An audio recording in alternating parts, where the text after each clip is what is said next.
আসসালামু আলাইকুম। আশা করি সবাই ভালো আছো। সবাইকে স্বাগতম ভেক্টর পার্ট 2 তে। গত ক্লাসে আমরা আলোচনা করেছিলাম ভেক্টর আপেক্ষিক বেগ এবং অ্যাডমিশন টেস্টের কিছু কোশ্চেন নিয়ে। আজকে আমরা তারপর পার্ট 2 পরবর্তী পার্ট শুরু করতে যাচ্ছি। ওকে, তো এখানে একটি ম্যাথ দেওয়া আছে যেখানে বলা আছে সি একটি vector, C vector is equal to A vector cross B vector, অর্থাৎ এ আর বি এর ক্রস গুণনটাই হচ্ছে কি সি ভেক্টর, তারপর বি আর এর ক্রস গুণনটা হচ্ছে ডি ভেক্টর, তবে সি ও ডি এর মধ্যবর্তী কোণ কত। ওকে, তো সি ও ডি এর মধ্যবর্তী কোণ কত। এবার এটা খুবই সোজা, জাস্ট যদি ক্রস গুণের মেথডটা জানো, যেমন যদি ধরি এটা হচ্ছে এ ভেক্টর আর এটা হচ্ছে B vector, let this one is a and this one is b, ওকে, এবং তাদের মধ্যবর্তী কোণ যদি থিটা হয়, মধ্যবর্তী কোণ যদি থিটা হয়, তাহলে অবশ্যই কি থাকবে ইসের a আর b এর ক্রস গুণন করলে নতুন যে ভেক্টরটা ক্রস গুণন করলে কি হয়, অর্থাৎ দুটো ভেক্টরকে যখন আমরা ক্রস গুণন করব তখন অপর যে ভ্যালুটা বের হবে সেটাও কি একটা ভেক্টর রাশি, সেটাও কি একটা ভেক্টর রাশি।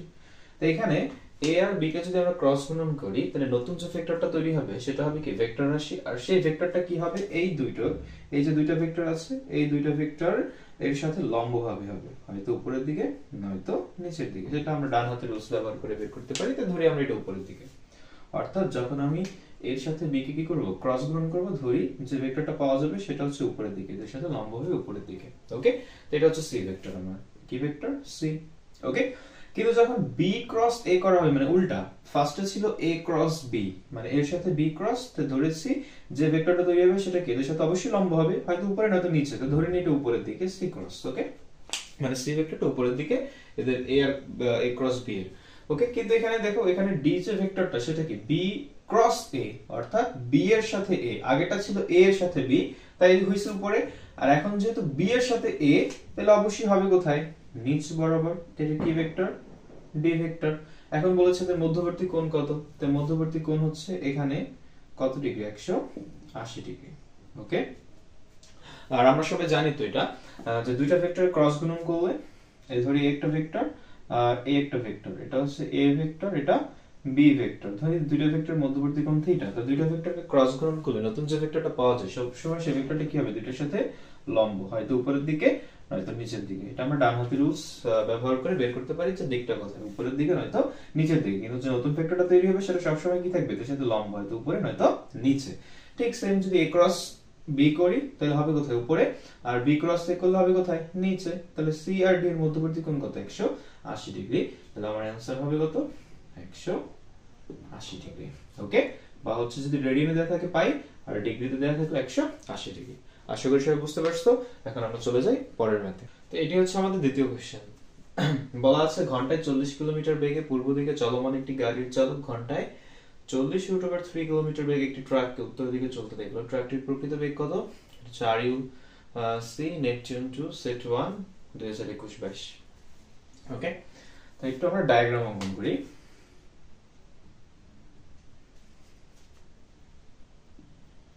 এটা হচ্ছে পূর্ব, পশ্চিম, উত্তর, দক্ষিণ। ওকে, তাহলে ঘন্টায় 40 কিলোমিটার বেগে পূর্ব দিকে চলমান একটি গাড়ি, তো পূর্ব দিকে একটি গাড়ি যাচ্ছে, তো ধরি গাড়িটার বেগ হচ্ছে বেসি, আর সেটা কত 40 কিলোমিটার পার আওয়ার। চালক ঘন্টায় 40√3 কিলোমিটার ঘন্টায় 40√3 কিলোমিটার বেগে একটি ট্রাক উত্তর দিকে চলতে দেখলো, অর্থাৎ ও যখন এদিকে তাকাইছে তখন দেখলো উত্তর দিকে একটি ট্রাক যাচ্ছে। ওকে, উত্তর দিকে একটি ট্রাক যাচ্ছে, এটা ভি ধরি, পরে এটা টি হবে না কি হবে সেটা পরে আলোচনা করছি। ধরি এটা ভি, ভি এর যে পরিমাণটা সেটা কত 40√3 কিলোমিটার পার আওয়ার। এখন বলেছে ট্রাকটির প্রকৃত বেগ কত, অর্থাৎ এখানে যে কার অর্থাৎ গাড়িটা যখন এদিকে তাকাইল উত্তর দিকে তখন দেখতেছে যে উত্তর দিক বরাবর ট্রাক 40√3 কিলোমিটার পার আওয়ার বেগে যাচ্ছে, অর্থাৎ এর মানেটা কি, এর মানে হচ্ছে ভিসি যে ট্রাকটাকে দেখেছিল, ট্রাকটার যে বেগটা বের করতে পেরেছিল 40√3 কিলোমিটার পার আওয়ার, অর্থাৎ ভিসি যখন এখানে দেখলো যে ট্রাকটা এই বেগে যাচ্ছে, তাহলে এটা হবে কি, এটা হবে ট্রাকের, এটা কি ট্রাকের আপেক্ষিক বেগ, কারণ ও নিজেও চলমান ছিল, তো ওর সাপেক্ষে এই বেগটা বের করছে। তো কারো সাপেক্ষে যখন অন্য কোনো বেগ বের করা হয় তাহলে সেটা কি আপেক্ষিক বেগ, তাহলে অবশ্যই এই যে ট্রাকের আপেক্ষিক বেগ, এটা ট্রাকের আপেক্ষিক বেগ কার সাপেক্ষে? এটা হচ্ছে ট্রাকের আপেক্ষিক বেগ কার সাপেক্ষে? গাড়ির সাপেক্ষে। তাহলে ট্রাকের আপেক্ষিক বেগ গাড়ির সাপেক্ষে ভিটিসি। ওকে, এটা কিন্তু প্রকৃত বেগ না। আবার বলতেছি, এখানে ভিসি মানে গাড়িটা দিক যাচ্ছিল, গাড়িটা দিক যাওয়ার সময় উত্তর দিকে দেখলো একটি ট্রাক 40 মিটার/3 কিলোমিটার/আওয়ার বেগে উত্তর দিকে যাচ্ছে। এখন এই গাড়িটা দেখতেছে ওকে 40 মিটার/3 কিলোমিটার/আওয়ার বেগে উত্তর দিকে যাচ্ছে। এর মানে কি গাড়ি যখন চলমান ছিল তখন অবস্থায় এটা কি করেছে? পরিমাপ করছে। তা ও নিজে চলমান ছিল, সেই অবস্থাটা পরিমাপ করছে। তাহলে এটা কি হবে? তোমার অবশ্যই আপেক্ষিক বেগ হবে। তাহলে ট্রাকটির প্রকৃত বেগ বের করতে হবে। তা ধরি ট্রাকটি এই বরাবর যাচ্ছিল, ট্রাকের প্রকৃত বেগ ভিটি। ধরি ট্রাকটি এই বরাবর যাচ্ছিল ভিটি, বা ট্রাকটা এই বরাবর যাচ্ছিল, তাতে কোনো সমস্যা নাই। ওকে, ধরি ট্রাকটি এই বরাবর ভিটি যাচ্ছিল। তাহলে আমি যদি এখানে তাকাই, তাহলে এখানে একটা সমকোণী ত্রিভুজ অঙ্কন করা যায়। অর্থাৎ আমি যদি এটা বের করে নিয়ে আসি, এই এই এই, তো এটা হচ্ছে ভিসি এই বরাবর। ওকে, আর এটা যেহেতু ভিটিসি, তাহলে এই বরাবর এই যে বেগটা লম্ব, এটাকে আমরা কি লিখতে পারি? ভিটিসি, অর্থাৎ ট্রাকের আপেক্ষিক বেগ গাড়ির সাপেক্ষে। আর এই বরাবর আমরা কি ধরেছি? এই বরাবর ধরেছি ট্রাকের প্রকৃত বেগ, অর্থাৎ ভিটি। ওকে, তো আমার কাছে এটার ভ্যালু দেওয়া আছে 40 কিলোমিটার/আওয়ার, আর এটার ভ্যালু দেওয়া আছে কত? 40√3 কিলোমিটার/আওয়ার। তো আমাকে ভিটি বের করতে হবে। ওকে, তাহলে আমি এখানে যে সমকোণী ত্রিভুজ দেখি, তো ভিটিটা কি? অতিভুজ। তাহলে অতিভুজ স্কয়ার, সমকোণী ত্রিভুজের পিথাগোরাসের সূত্র হচ্ছে VT square is equal to, মানে অতিভুজ স্কয়ার সমান লম্ব স্কয়ার প্লাস ভূমি square. VTC square is equal to BC square. স্কয়ারটা পেশে গেলে হবে কি? রুট। বিটিসি এর ভ্যালু কত? 40√3 হোল স্কয়ার, আর ভিসি এর ভ্যালু হচ্ছে কত? 40 স্কয়ার। ওকে, এখন স্কয়ার 40 এর উপর একটা স্কয়ার আসবে ইনটু স্কয়ার রুট বাদ গেলে থাকবে কত? 3 প্লাস এখানে 40 এর উপর কি আসবে? একটা স্কয়ার আসবে। তারপর কি লেখা যায়? তো 40 এর উপর স্কয়ার একটা, এখানে তিনটা, মিললে কয়টা? চারটা 40 এর উপর স্কয়ার। তো চারটা যদি 40 এর উপর স্কয়ার হয়, 4 কে রুট করলে হবে কত? 4 কে রুট করলে হবে 2, আর 40 এর উপর যে স্কয়ার, স্কয়ার রুট বাদ গেলে থাকবে কত? 40। 40 আর 2 গুণ করলে হবে কত? 80 কিলোমিটার/আওয়ার। অর্থাৎ ট্রাকের যে প্রকৃত বেগ সেটা কি? 80 কিলোমিটার/আওয়ার। আশা করি বুঝতে পারছো এখানে কেন এটা হচ্ছে ট্রাকের এই যে 40√3 কেন আপেক্ষিক বেগ। কারণ এখানে গাড়িটা চলমান অবস্থায় ছিল। তো চলমান অবস্থায় যখন ট্রাকের বেগ মেজার করছে, সেটা অবশ্যই আপেক্ষিক বেগ গাড়ির সাপেক্ষে। তো গাড়ির সাপেক্ষে আপেক্ষিক বেগ মানে ভিটিসি, তাহলে অবশ্যই ট্রাকের একটা প্রকৃত বেগ ছিল। তো ধরি ট্রাকের প্রকৃত বেগ এই বরাবর ভিটি, বা এই বরাবর ধরলেও কিন্তু একই অ্যান্সার আসতো। কিভাবে?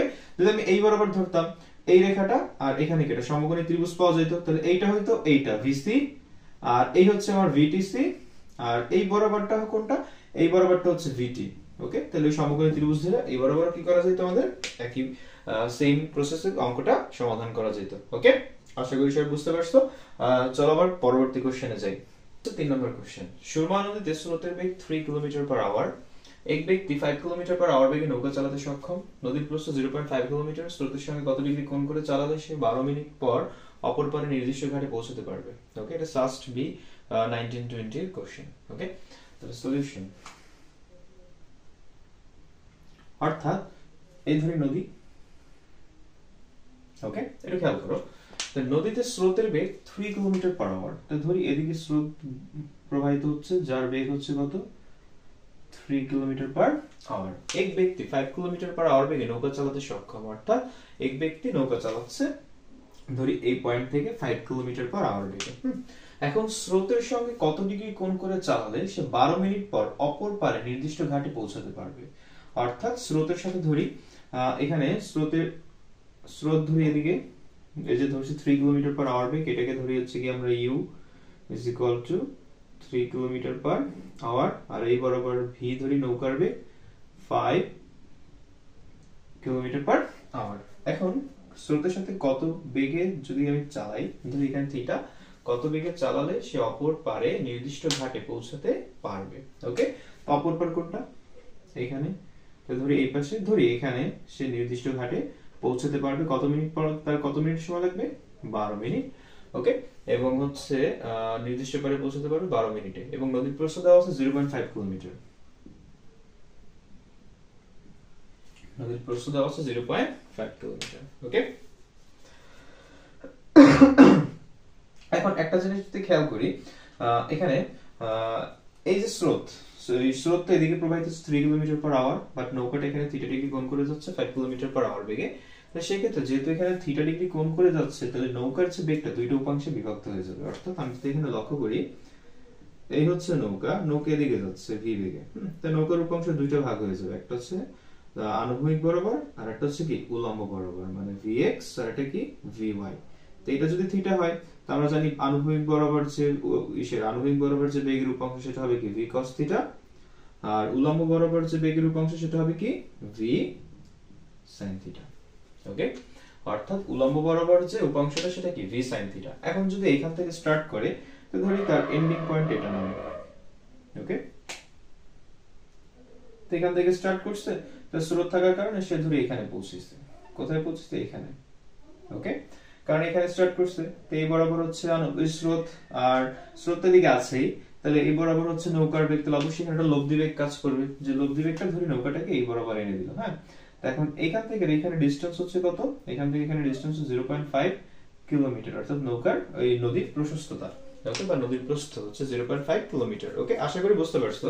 অর্থাৎ এই বরাবর যাচ্ছে ইউ হচ্ছে 3 কিলোমিটার পার আওয়ার বেগে, মানে স্রোতের বেগ 3 কিলোমিটার পার আওয়ার, আর নৌকার বেগ হচ্ছে 5 কিলোমিটার পার আওয়ার। এখন নৌকার বেগ যেহেতু এখানে থিটা ডিগ্রি কোণ করতেছে কার সাথে? স্রোতের সাথে, তাহলে নৌকার বেগে দুটো অংশ হবে, এটা হচ্ছে আনুভূমিক বরাবর v cos থিটা, এটা হচ্ছে উল্লম্ব বরাবর v y is equal to v sin theta. এখন নৌকাটা যে অপর পারে যাচ্ছে, একটা জিনিস খেয়াল করো, এখানে দুইটা উপাংশ দুইটা কাজ করবে। দুইটা উপাংশ দুইটা কাজ করবে কি? আমি এটা মুছি, ডেটাগুলো তো বুঝতে পারছো, তাই এটা মুছি। তাহলে দুইটা উপাংশ দুইটা কাজ করলো কি? এই যে আনুভূমিক উপাংশটা, নৌকা এখান থেকে স্টার্ট করছে, যাই থামছে কোথায়? এখানে। তা আনুভূমিক উপাংশটা নৌকাটাকে এদিকে ঠেলছে, আর যে উল্লম্ব উপাংশটা এটা নৌকাটাকে কি করেছে?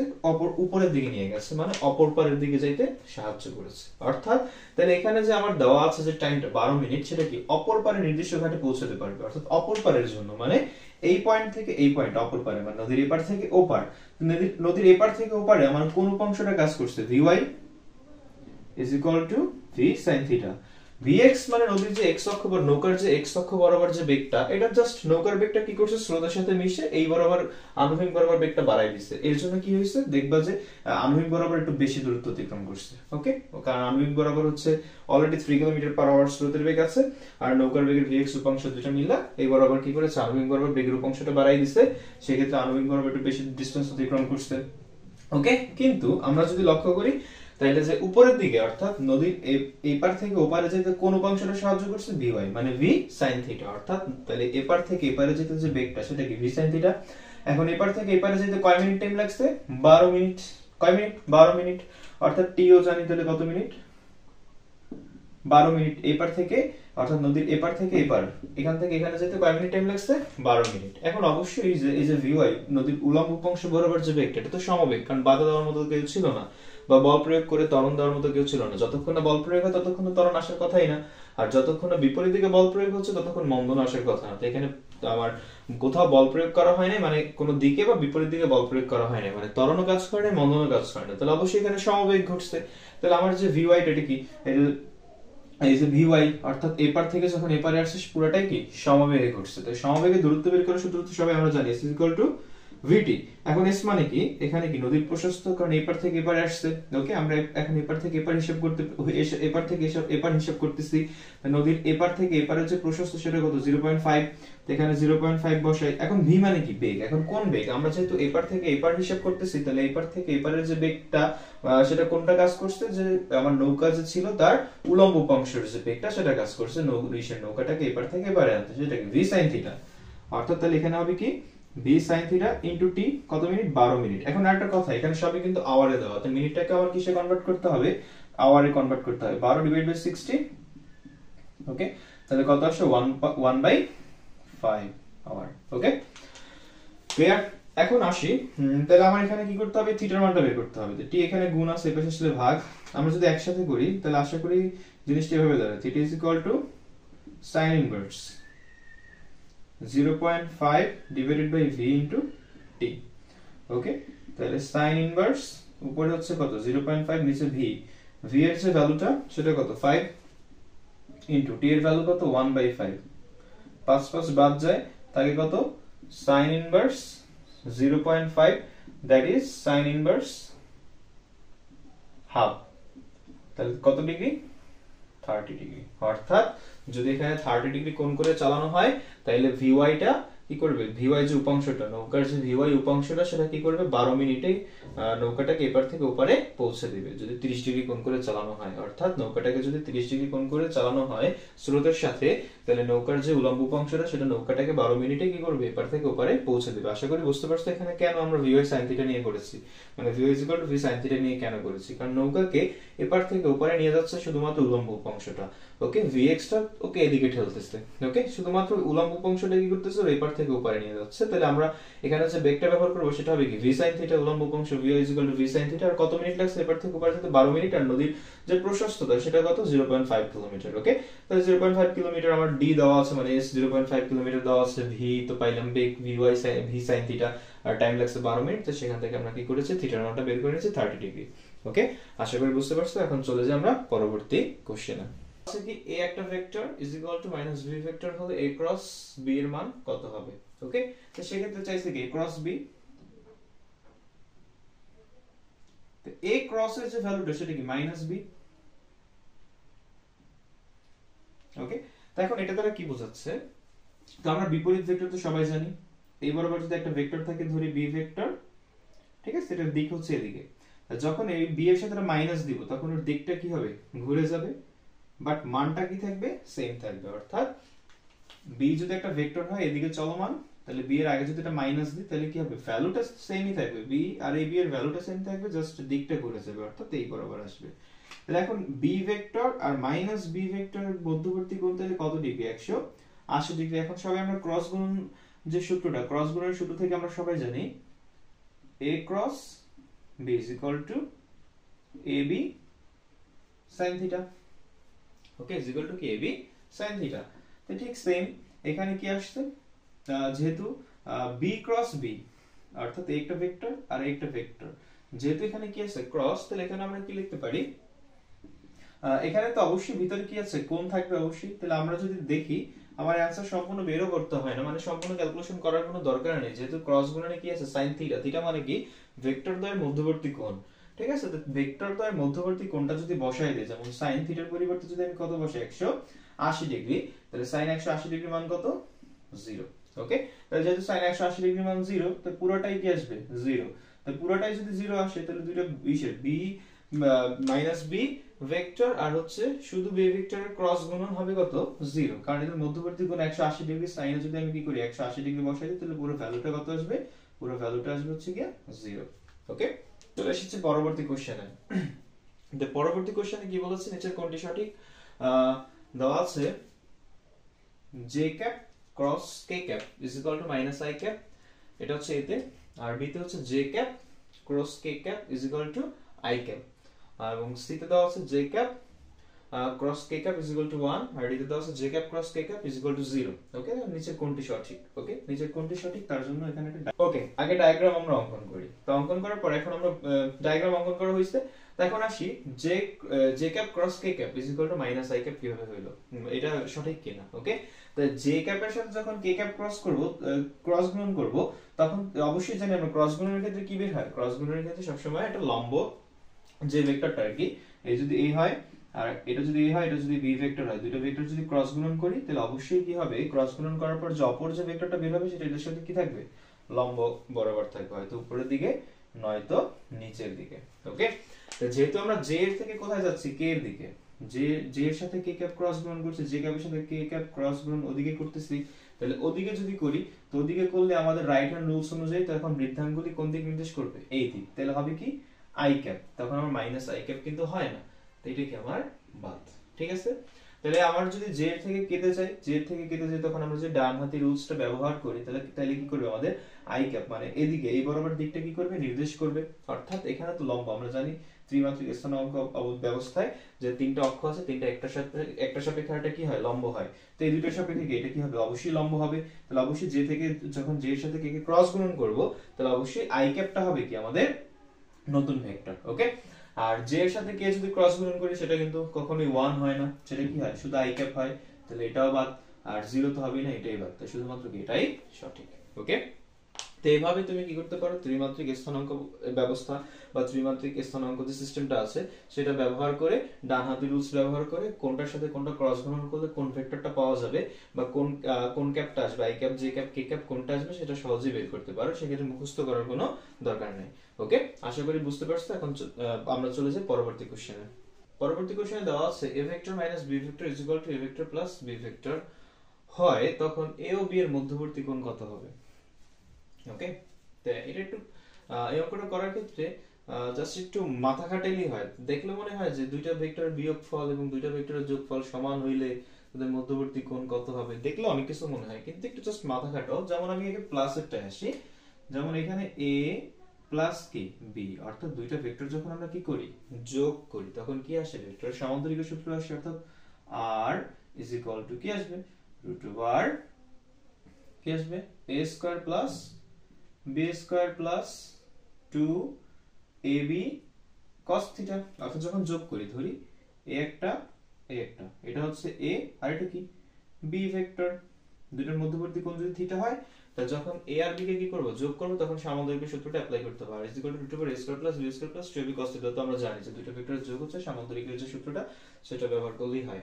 কিন্তু এখন আসো এইটা, তো এটা দেওয়া আছে কি a vector minus b vector, যেটাকে আমরা লিখতে পারি a vector plus minus b vector. অর্থাৎ এখানে কিন্তু দিকটা দেখো, অর্থাৎ কোন ভেক্টর একটা ভেক্টর থেকে অপর ভেক্টর বিয়োগ করা মানে হচ্ছে একটা ভেক্টরের মানে সেই a ভেক্টরের সাথে, মানে a ভেক্টর থেকে b ভেক্টর বিয়োগ করার অর্থ হচ্ছে a ভেক্টরের সাথে b ভেক্টরের বিপরীত ভেক্টরটা কি করে দিব, যোগ করে দিব। অর্থাৎ এখানে মাইনাস b ভেক্টর, অর্থাৎ এখানে দিকটা তাহলে কি হয়েছে, ঘুরে গেছে না, তো এটা হচ্ছে কি মাইনাস b ভেক্টর। তখন এখন মধ্যবর্তী কোণ কত হয়েছে, এটা যদি থিটা হয় আর সম্পূর্ণ কত পাই 180, তাহলে এটা কত হবে পাই মাইনাস থিটা, পাই মাইনাস থিটা। ওকে, তাহলে এখানে কি করব আমরা, যে বিপরীত ভেক্টরটা কি করেছি, বিপরীত ভেক্টর যে মাইনাস বি ভেক্টর সেটা এই ভেক্টরের সাথে কি করেছে, যোগ করেছে, তাহলে এখানেও তো সামান্তরিক সূত্র অ্যাপ্লাই করা যায়। সেক্ষেত্রে এখানে তাহলে কি আসবে, r = √a² প্লাস b²। এখন কথা হচ্ছে ভাইয়া কি মাইনাস b হবে নাকি শুধু b² হবে, মাইনাস b² হবে নাকি শুধু b² হবে। আচ্ছা, মাইনাস যদি দেই তাতে মাইনাস b² কি হবে, b², কিন্তু মাইনাসটা এখানে দেওয়া যাবে না, মাইনাসটা দিলে ভুল হবে। ঠিক আছে, কেন হবে সেটা একটু বলতেছি, আমি পুরোটা লিখি।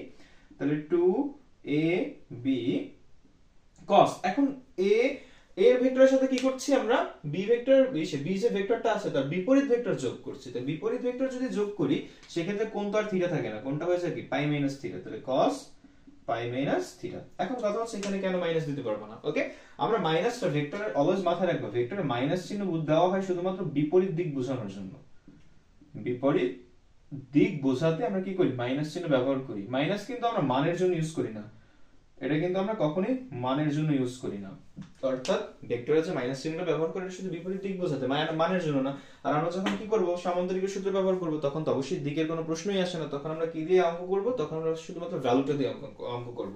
তো যদি ভ্যালুটা দিয়ে অঙ্কন করি, ভ্যালুতে তো মানে কখনো মাইনাস চিহ্ন হবেই না, অর্থাৎ বিপরীত দিক বোঝাতে মাইনাস চিহ্ন আসে, কিন্তু মানটা বোঝাতে আমার মাইনাস চিহ্ন দরকার নাই। সেক্ষেত্রে এখানে তো সবই মান, এখানে তো কোনো ভেক্টরই নেই। ওকে, আমরা জাস্ট এখানে ভেক্টরের মানগুলো বসাবো, তো মানে তো মাইনাস চিহ্ন অবশ্যই দিব না, তার জন্য এখানে কোনো মাইনাস চিহ্ন হবে না। ওকে, তো সেক্ষেত্রে আমরা a মাইনাস b এর পরিবর্তে পাচ্ছি এটা, a প্লাস b এর পরিবর্তে পাচ্ছি এটা, দুইটা বলা আছে কি সমান। আশা করি বুঝতে পারছো কেন মাইনাস চিহ্ন হবে না। ওকে, তো মাইনাস চিহ্ন দিলে কিন্তু এটা ভুল হবে, তোমরা রিটেনে দাও, এটা তো জাস্ট এমসিকিউর জন্য আমরা কি করছি, যেহেতু অ্যাডমিশনের কোশ্চেন, তো এমসিকিউর জন্য তো আমরা শর্টকাটে করে বের করে দিতে পারবো, কিন্তু যখন রিটেনে আসবে তখন অবশ্যই রিটেন তো অবশ্যই দিবা, তোমরা তো এসএসসি পরীক্ষা দিয়েই তো তারপর তো এখানে আসবা। ওকে, তো রিটেনে যখন লিখবে তখনও কিন্তু তোমরা কখনো মাইনাসটা দিবা না, কারণ ভেক্টরের ভ্যালুতে কখনো মাইনাস আসবে না, ওটা মাইনাসটা আসে শুধুমাত্র দিকটা বোঝাতে। ওকে, তাহলে এখন দেওয়া আছে a প্লাস b আর a মাইনাস b কি সমান, এই মাইনাসটা তো বুঝতে পারছো অবশ্যই, মাইনাসটা মানে কি, একটা ভেক্টরের সাথে অপর ভেক্টর বিয়োগ করা মানে হচ্ছে সেই ভেক্টরের সাথে অপর ভেক্টরের কি করব, আমরা বিপরীত ভেক্টরটা যোগ করে দিব। অর্থাৎ a থেকে b মাইনাস করার অর্থ হচ্ছে এর সাথে b ভেক্টরের বিপরীত ভেক্টরটা কি করব, যোগ করে দিব। তো বিপরীত ভেক্টর যোগ করলে এটা আসবে, আর বিপরীত ভেক্টর যখন যোগ করেছি তখন দেখছো কোনটা কিন্তু পাল্টে গেছে, বাকি সবই কিন্তু সেম আছে, জাস্ট কোনটা পাল্টে গেছে, কারণ a আর b যদি এখানে থাকে আর b টা যদি দিকটা ঘুরে যায় তখন এর সাথে b এর কোনটা হবে পাই মাইনাস থিটা। ওকে, তো এখন দুইটা কি সেম, অর্থাৎ এই আর এই আরটা কি সেম, কারণ বলাই আছে a minus b a plus b same, তো a প্লাস b এটা হলে a মাইনাস b, এই যে a মাইনাস b এর ভ্যালু বেরিয়েছে কোনটা, এটা, তো এটা সেম। তো দুইটা যদি সেম বসাই তাহলে কি আসে, √a² plus b² plus 2ab cos theta is equal to a² plus b² plus 2ab cos pi minus theta. তো ওই পাশ থেকে রুট রুট বাদ যায়, তাহলে a রুট বাদ যায়, a স্কয়ার b স্কয়ার বাদ যায়, রুট বাদ যায়, a স্কয়ার b স্কয়ার বাদ যায়, থাকে কি 2ab cos থিটা। সেম জাতীয় জিনিস ওই পাশ থেকে বাদ দেওয়া যায়। ওকে, 2ab cos পাই মাইনাস থিটা, 2ab বাদ যায়, cos cos ও বাদ যায়, থাকে কি theta is equal to pi minus theta. Minus theta এই পাশে নিয়ে আসো, theta plus theta is equal to pi. তো থিটা কয় পিস? 2 পিস। পাই 2 গুণ আছে এই পাশে গেলে কি হবে? ভাগ। তাহলে কি হবে? পাই বাই 2। ওকে, তাহলে থিটার ভ্যালু হবে কত? Pi by 2। অর্থাৎ a মাইনাস b আর a প্লাস b ভ্যালু যদি সমান হয় দুইটা ভেক্টর, তাহলে তাইলে তাদের মধ্যবর্তী কোণ হবে কত ডিগ্রি? 90 ডিগ্রি, অর্থাৎ পাই বাই 2। ওকে, আশা করি এটা বুঝতে পারছো। ওকে, এখন চলে যাই পরবর্তী কোশ্চেনে। আমার কাছে একজন রিকোয়েস্ট করেছে যে ডট গুণনটাকে একটু ভালো করে বুঝিয়ে দিতে, ডট গুণনে একটু প্রবলেম আছে। ওকে, তা এখন আমরা ডট গুণন নিয়ে আলোচনা করব। তোমাদের যদি কারো কোনো প্রবলেম থাকে সেটা তোমরা কমেন্টে জানাতে পারো, তারপর আমি সেটার সলিউশন দেওয়ার চেষ্টা করব। আর ভেক্টর ডট গুণনটা কি সেটা একটু আমরা দেখি। যে ভেক্টর ডট গুণনটা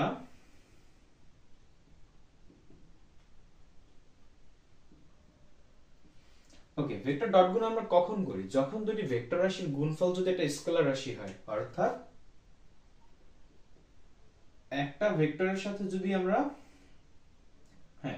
একটা ভেক্টরের সাথে যদি আমরা অপর ভেক্টর কি করি? গুণ করার পর যদি একটা স্কেলার রাশি পাই, তখন আমরা কি করি? ভেক্টর ডট গুণন করি। ওকে, যেমন তোমাকে আমি বুঝাই। ধরো এখানে একটা বক্স। ওকে, বক্সের উপর আমি কি করলাম? এফ মানের একটা বল প্রয়োগ করলাম। বল প্রয়োগ করার ফলে এখানে এস পরিমাণ সরণ ঘটছে, তাই না? এখন আমরা জানি বল কি একটা ভেক্টর রাশি, আর এখানে এস ও কি একটা ভেক্টর রাশি। এখন যদি এফ আর এস কে গুণ করি, অর্থাৎ এফ আর এস কে যদি আমরা গুণ করি, তাহলে কি পাওয়া যাবে? কাজ। বাট কাজ হচ্ছে কি? স্কেলার রাশি।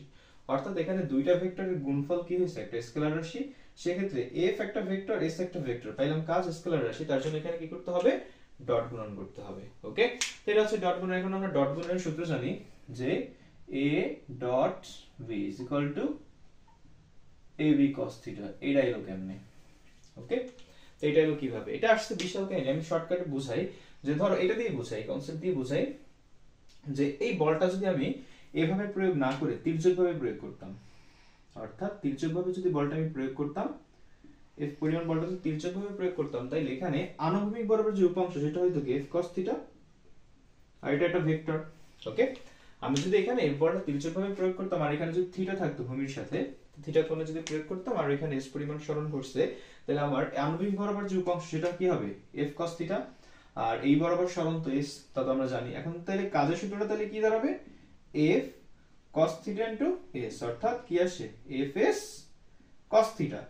অর্থাৎ তাহলে সেক্ষেত্রে যখন আমার একটা অর্থাৎ যদি বলটা যেহেতু এখানে থিটা কোণে ছিল, তার আনুভূমিক বরাবর উপাংশটা আসছে কি? f cos থিটা, আর কাজের সূত্রটা আসছে কি? তাহলে fs cos থিটা। ওকে, তাই সেক্ষেত্রে এখানে s তো এই বরাবর, s টা হচ্ছে এই বরাবর, s হচ্ছে আনুভূমিক বরাবর। তাহলে আমি যদি s টাকে টাই না, ডায়াগ্রামটা একটু খেয়াল করো, এই হচ্ছে s, আর এই বরাবর প্রয়োগকৃত বলটা হচ্ছে f, আর এই s মধ্যবর্তী কোণ কি? থিটা দেখা যায়।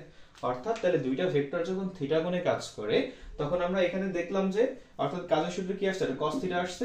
f এর আনুভূমিক বরাবর উপাংশটা বের করার জন্য দুইটা ভেক্টর যদি থিটা কোণে থাকে, দুইটা ভেক্টর যদি থিটা কোণে থাকে এবং দুইটা ভেক্টরের গুণফল যদি একটা স্কেলার রাশি হয়, সেই ক্ষেত্রে ডট গুণন বের করতে হইলে, অর্থাৎ f ডট s, অর্থাৎ এই কাজটাকে তাহলে আমরা কি বলতে পারি? f dot s vector. তাহলে কি আসলো? fs cos theta. অর্থাৎ তখন দুইটা ভেক্টরের গুণফল অবশ্যই কি হবে? fs cos theta. ওকে, তো এইভাবে আসছে a dot b is equal two ab cos theta. Clear? অর্থাৎ এখানে cos থিটা দ্বারা বোঝানো হয়েছে দুইটা ভেক্টরের মধ্যবর্তী কোণ। অর্থাৎ যেমন এখানে f আর s এর মধ্যবর্তী কোণ কি ছিল? থিটা ছিল। তাহলে এখানে কাজ যখন আমরা বের করছি fs cos থিটা, যে cos থিটাটা আসছে, এটা কি? এটা আসছে কি তোমার, যেহেতু f cos থিটা একটা ভেক্টর, s একটা ভেক্টর, দুটো গুণ করার পর একটা স্কেলার রাশি আসছে w, সেটাকে আমরা কি বলতে পারি? f dot s। ওকে, আর এই পাশে কি লেখা যায়? fs cos theta. দুইটা মিলে কি আসছে তোমার? এখানে কাজ বোঝানো হয়েছে। তাহলে অবশ্যই মাথায় রাখবা, যদি দুইটা ভেক্টরের গুণফল কখনো যদি কি হয়? স্কেলার রাশি হয়, এবং এদের মধ্যবর্তী কোণ যদি থিটা থাকে, তাহলে হবে কি? fs cos theta. থিটা দ্বারা কি করা হয়? আনুভূমিক উপাংশটা বের করা হয়। অর্থাৎ যদি আনুভূমিক উপাংশ, অর্থাৎ একটা ভেক্টর হচ্ছে a, একটা ভেক্টর হচ্ছে a, আর এটা হচ্ছে b, মধ্যবর্তী কোণ হচ্ছে থিটা, তাহলে এখানে a cos থিটা নিয়া, a cos থিটাকে আমরা যদি b এর সাথে কি করি? গুণ করি, অর্থাৎ ab cos থিটা।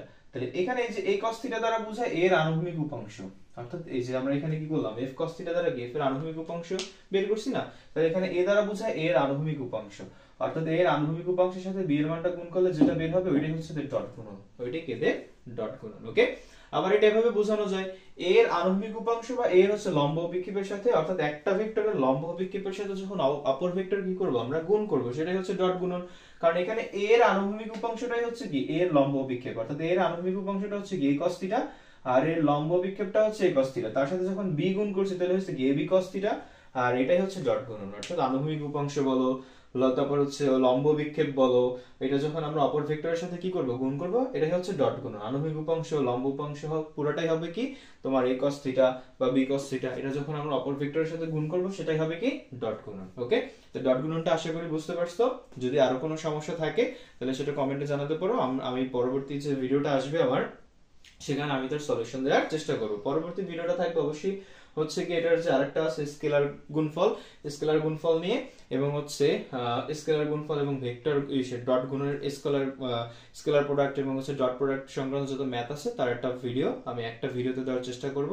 ওকে, সেটা হবে আমার ভেক্টর সংক্রান্ত লাস্ট ভিডিও। তারপর হচ্ছে পরবর্তী যে অধ্যায়টা আছে সেই অধ্যায়টা নিয়ে আমরা কি করব নতুন নতুন পরবর্তীতে নতুন ভিডিও আমরা বের করব। আশা করি বুঝতে পারছো। তাহলে যদি কোনো সমস্যা থাকে অবশ্যই কমেন্ট করবে। দেখা হবে পরবর্তী ভিডিওতে। সবাই ভালো থেকো। আসসালামু আলাইকুম।